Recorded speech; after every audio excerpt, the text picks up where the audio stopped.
오늘 말씀 앞에 부분을 보니까 화 있을 진저라고 굉장히 강하게 말씀하시면서 지금까지 계속 책망을 들어왔던 이 바리새인들과 서기관들에 대한 책망을 더 강도 있게 이제 비판하는 내용이 오늘 말씀부터 이어지는 거죠. 그래서 오늘 말씀 화 있을 진저의 첫 번째 시간인데, 이 화 있을 진저가 이제 앞으로 7번이 나와요. 그래서 7개의 화다라서 7화라고 부릅니다. 그 내용들 가운데 오늘은 앞에 있는 2개의 화에 대해서 우리가 함께 살펴볼 텐데, 첫 번째 내용은 화 있는 사람들의 행동이라는 주제를 가지고 2가지로 살펴볼 텐데, 첫 번째 같이 한번 읽어볼게요. 다 같이 시작. 누군가의 신앙의 장애물이 되어 은혜와 구원을 방해한다. 오늘 말씀을 보니까 13절에 이렇게 말씀이 시작돼요. 외식하는 서기관들과 바리새인들이요. 이 서기관과 바리새인들을 외식하는 자라라고 예수님께서 규명을 하시면서, 왜 이들에 대하여 화가 있을 것이다, 반드시 심판을 받을 것이다 라고 경고를 하시느냐. 첫 번째 이유는, 너희는 천국 문을 사람들 앞에서 어떻게 해놓고 있대요? 닫아놓고 있대요. 여러분, 천국 문은 어떻게 해놔야 돼요?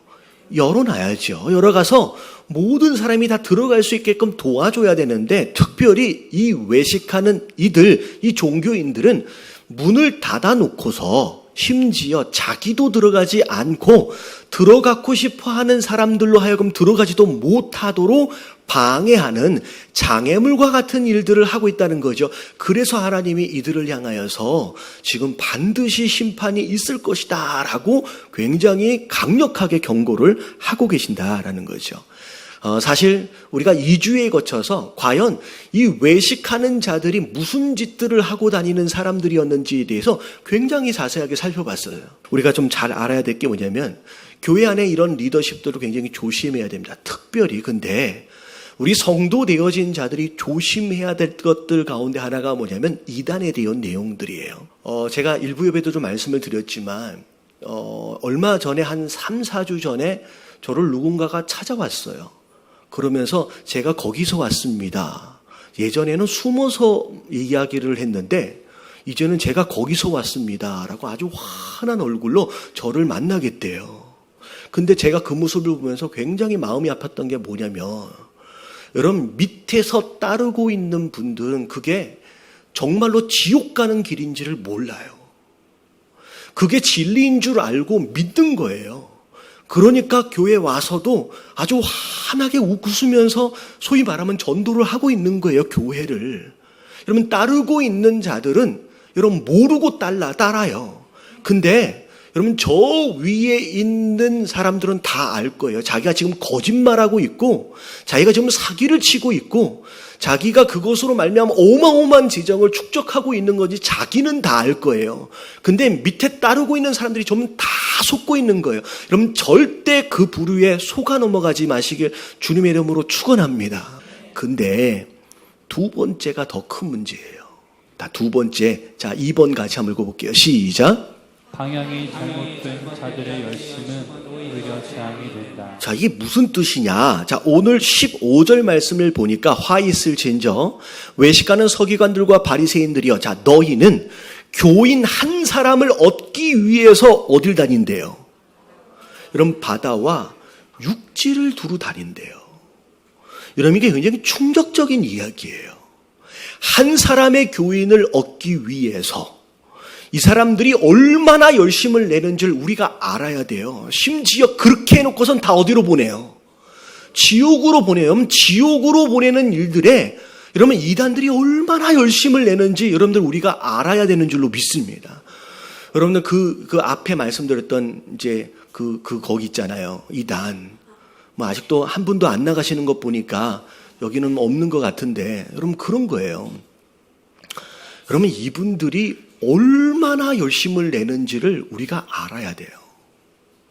여러분, 이분들이 올해 목표가 뭐냐면요, 10만 명 전도하는 게 올해의 목표예요. 여러분, 작년 2018년에서 2019년도로 넘어오면서 우리 대한예수교 장로의 합 합동, 통합, 고신 그리고 나머지 교단들을 다 합쳐서 통계를 내니까 1년 동안 우리가 잃어버린 교인이 10만 명이 넘습니다. 근데 여러분 이 이단은요 지금 뭐 하고 있어요? 여러분 10만 명을 한 해에 전도하겠다고 난리를 내는 거예요. 여러분 이게 문제예요. 여러분 이게 방향이 잘못된 가운데 열심을 내니까 정말로 잘못된 일에 헌신하게 되는 상황들이 벌어지는 거예요. 그리고 아까 심에 얘기했잖아요. 말꾼들. 여러분 이 사람들 되게 열심히 해요. 하루 종일 전화통 붙들고 앉아 있으면서 여러분 이런 일들에 얼마나 열심을 내는지. 자, 에베소서 5장 16절부터 17절까지 같이 한번 읽어볼게요. 시작.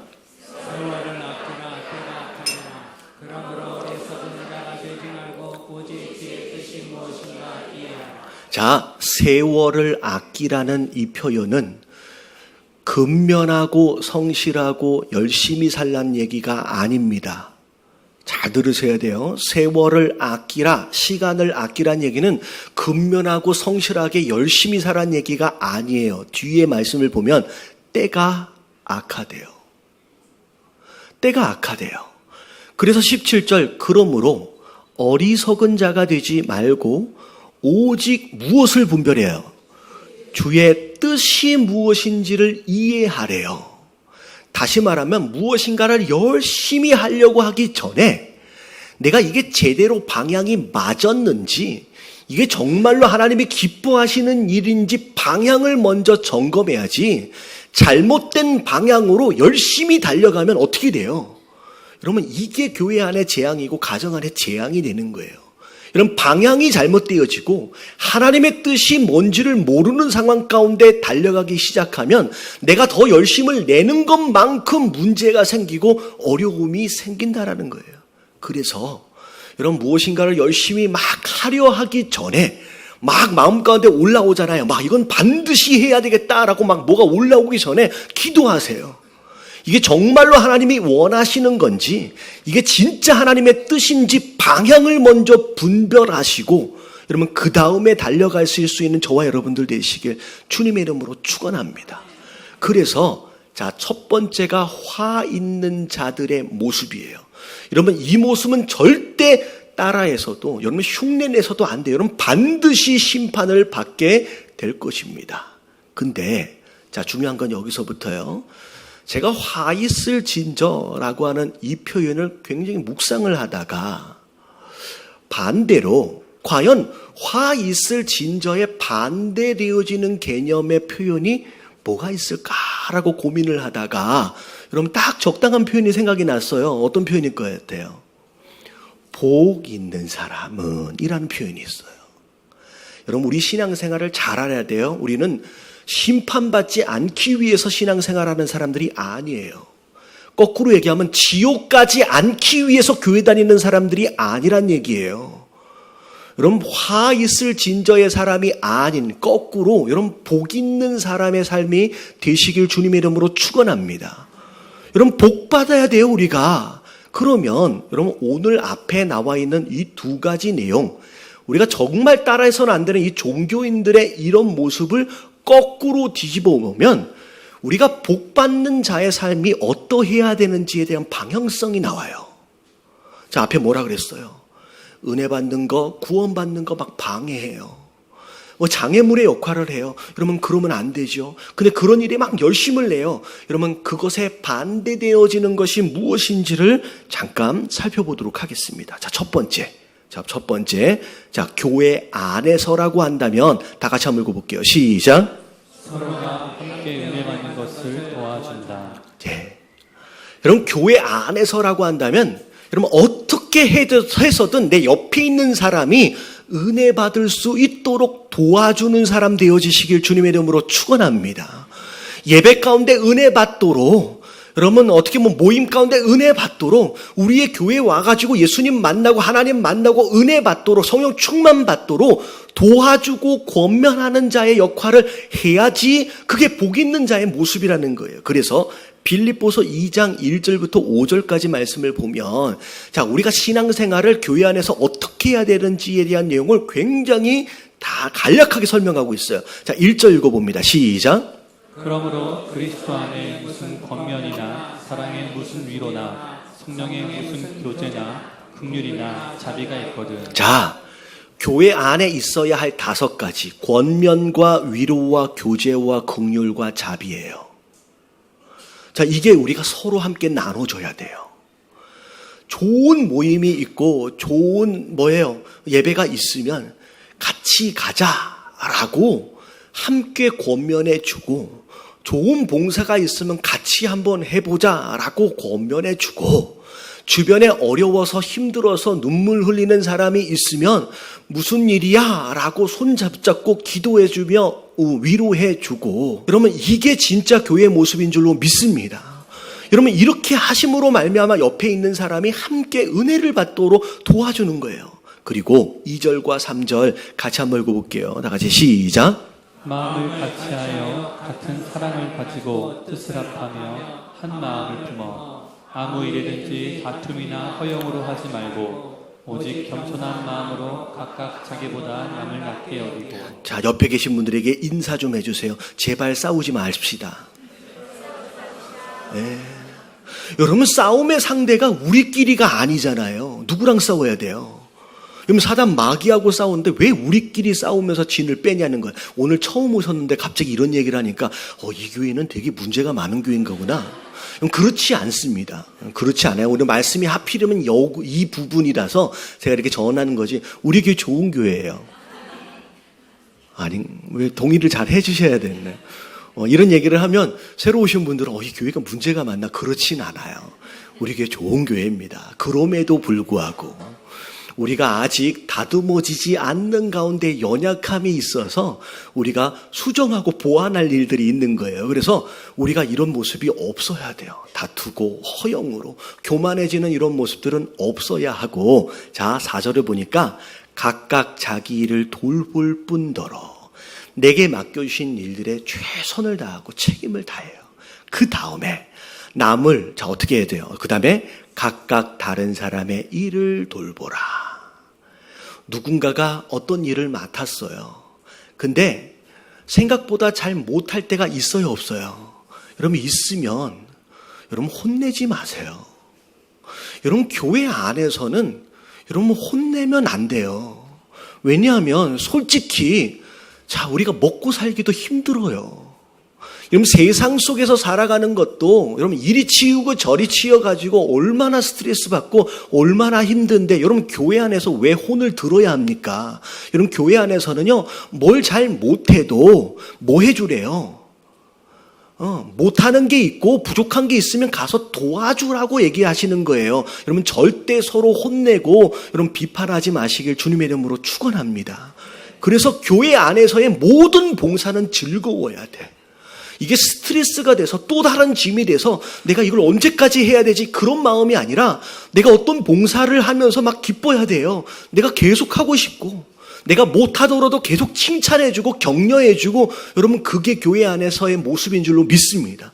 그래서 교회 안에서는요 예배를 드림으로 에너지를 받고요, 이런 봉사를 하면서도 에너지를 받아야 돼요. 그게 기쁨이기 때문에 여러분 그게 예담교회가 되어지시길 주님의 이름으로 축원합니다.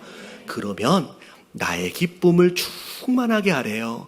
그게 바로 예수 그리스도의 마음이래요. 그걸 본받아라 라고 말씀하시는 거예요. 여러분 교회 안에서는 내가 어떤 말을 하려고 할 때, 어떤 행동들을 하려고 할 때 이것으로 인하여 저 사람이 은혜를 받을 것이냐, 더 성령에 충만할 것이냐를 분별하여서 그렇지 않을 것 같은 이야기나 행동들은 어떻게 해야 돼요? 하지 마시길 주님의 이름으로 축원합니다. 그리고 두 번째, 교회 밖에서는 뭐 해야 되느냐? 같이 한번 읽어볼게요. 시작. 전도 선교로 많은 사람들을 성공으로 인도한다. 자, 우리는 전도해야 돼요. 여러분 잘 생각해 보세요. 여러분 어떤 이단도 예배만 드리다 가는 이단은 없어요. 진짜 신기하죠. 여러분 이 주변에 누군가의 이단들에 대해서 생각해 보세요. 예배만 드리고 가는 이단은 없어요. 여러분 웬 이단들이 이렇게 열심을 내는지. 근데 진짜 예수 그리스도를 믿는다라고 하는 우리는 뭐 하고 있냐는 거예요. 누군가는 신발이 다 떨어질 때까지 잘못된 진리를 전하면서 지옥으로 끌고 가는데 1년에 10만 명을 모으려고 전도하려고 그렇게 아둥바둥 거리는데 우리는 뭐 하냐는 거예요. 저를 비롯해서 여러분 도전이 되는 말씀이 되시길 주님의 이름으로 축원합니다. 자, 오늘 갑자기 처음 나왔는데 갑자기 오늘 이런 말씀이 어쩔 수 없어요. 여러분 우리가 오리지널이라고 한다면 오리지널답게 우리가 도전이 좀 되어져야 하는 줄로 믿습니다. 여러분 이게 전도가 여러분 마태복음 29장 19절과 20절 말씀은 예수님의 유언입니다. 부활하시고 승천하시기 바로 직전에 유언처럼 남기시고 간 말씀인데 아시잖아요. 같이 한번 읽어볼게요. 시작. 그러므로 너희는 가서 모든 민족을 제자로 삼아 아버지와 아들과 성령의 이름으로 세례를 베풀고 내가 너희에게 구한 모든 것을 가르쳐 지키게 하라. 볼지어다 내가 세상 끝날까지 너희와 항상 함께 있으리라. 네, 자세하게 설명드리진 않겠습니다. 한마디로 뭐 하란 얘기예요? 전도하고 선교하란 얘기예요. 유언입니다. 예수님이 장차 다시 오시면 우리에게 뭘 물어보실 것 같아요? 아들 몇 낳고 딸 몇 낳고 집 몇 채 있고 자동차 몇 개 있고 여러분 이런 거 안 물어보실 거예요. 유언으로 남겨두신 이 말씀에 대하여 다시 물어볼 거예요. 네가 몇 명을 전도했느냐? 네가 선교하기 위해 어떤 애를 썼느냐라고 물어보실 거라는 거예요. 여러분 바울 사도는 복음을 전하는 일에 대해서 이렇게 고백합니다. 고린도전서 9장 16절. 자, 다 같이 시작.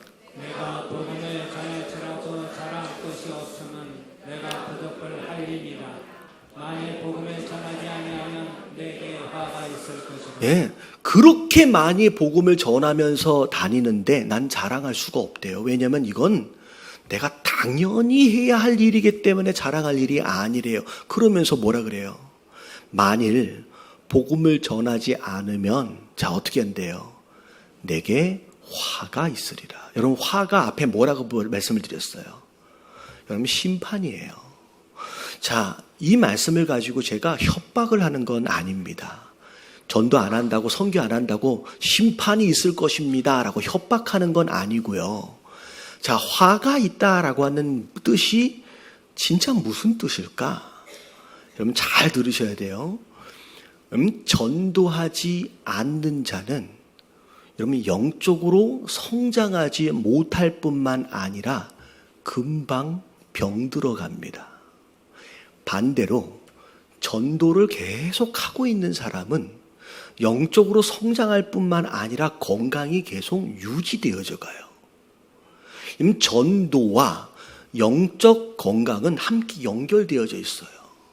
그래서 자, 제가 일부 예배 때도 이런 얘기하는데 되게 재밌는 이야기인데 여러분 사냥개가 열심히 훈련을 해요. 근데 훈련을 잘 해놓고선 사냥을 안 나가면 무슨 일이 벌어질 것 같아요? 무슨 일이 벌어져요? 여러분 사냥개가 서로가 무릎뜯는 일들이 벌어져요. 그리고 일부 예배 때 그런 얘기를 하시더라고요. 서로 무릎뜯을 뿐만 아니라 주인을 또 문대요. 여러분 이런 거예요. 우리가 예배를 열심히 드리고 말씀 공부 열심히 하고 성경 공부 열심히 하고 제자 훈련 열심히 받았어요. 다시 말하면 훈련을 어마어마하게 많이 받아놓고 정작 하러 나가야 할 사냥을 안 나가면 자 무슨 일이 벌어지기 시작해요? 교회 안에서 서로가 서로를 물어뜯는 일이 벌어지고요. 주인 대신 예수 그리스도를 물어뜯는 일이 벌어진다라는 거예요. 여러분 훈련받고 사냥하지 않으면 병듭니다. 여러분 정말 신앙생활을 건강하고 기쁘고 행복하길 원하신다라고 한다면 여러분 2019년도 얼마 안 남았어요. 누굴 내가 전도할지를 타겟으로 정하고 여러분 이번 연도에 못 데리고 온다라고 할지라도 그 영혼을 위해서 기도를 시작하시게 되길 주님의 이름으로 축원합니다. 여러분 거기서부터 우리가 아이를 품으면서 이제 건강한 성도가 되어져 가는 거예요. 그리고 마지막 3번 같이 한번 읽어볼게요. 3번. 자, 다 같이 시작. 이단보다 더 열심을 내야 합니다. 예, 우리가 오리지널이잖아요. 비진리를 믿고 잘못된 걸 믿는 사람이 신발 떨어질 때까지 그렇게 전도하고 다니는데, 여러분 우리는 그 반도 못하고 있는 상황이다라고 한다면 이건 너무 안타까운 거예요. 여러분 로마서 12장 11절에 자, 어떻게 주를 섬길지에 대해서 이야기합니다. 같이 한번 읽어봅니다. 시작.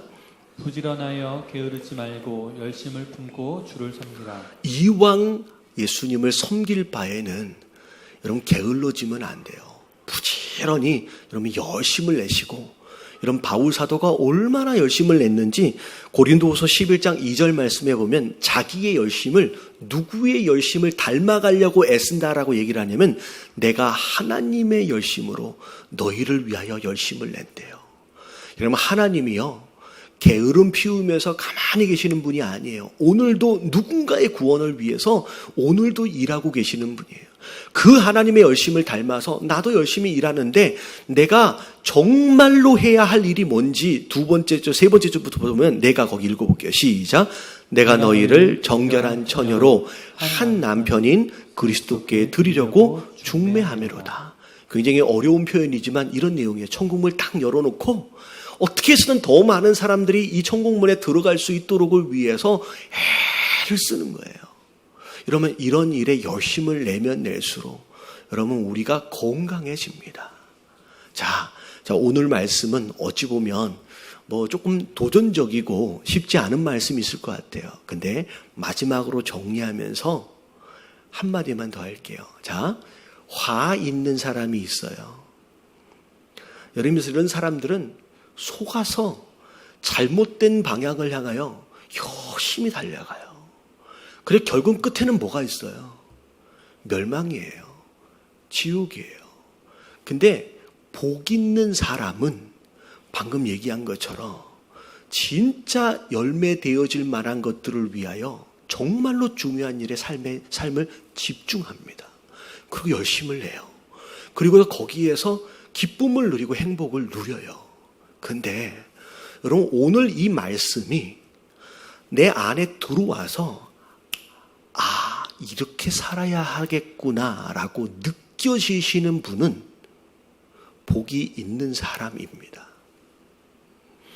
자, 제가 자주 말씀을 드리는 게 뭐냐면, 자, 성경에 인과관계가 있어요.